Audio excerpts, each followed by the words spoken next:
Assalamu alaikum урматтуу мекендештер. Туугандар, бүгүн 23 январь. Жалал Абад шаарында жүрөбүз. Туугандар, азыр сиздерге курс валюта бааларыны обменник чогуу банк басын билип берейин.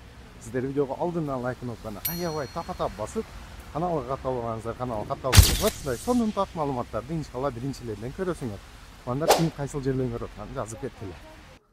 Базар обменник курс валюта баасы туугандар, доллар 87.50, рубль 0.87 тиын, сатылышы 89 тиын экен туугандар бул жакта. Айылбанк курс валюта баасы доллар 87.30, рубль 0.87 тиын, сатылышы 90 тиын туугандар. Капитал банк курс валюта баасы туугандар, доллар 87.30, рубль 0.87 тиын, сатылышы 0.895 тиын.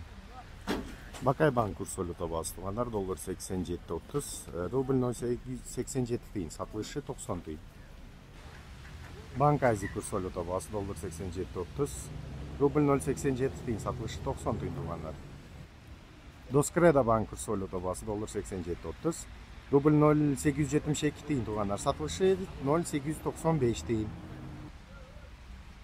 М-банк курс валюта баасы доллар 87.30, рубль 0.875 тиын, сатылышы 90 тиын. Жалал Абад шаарынын курс валюта баалары ушинтип калды. Туугандар, сиздерден максимум колдоо видеону элдерге, группаларга таратып коюңуздар. И кимдер кайсыл жерден көрүп атканыңарды комментарийге жазып кеткиле туугандар.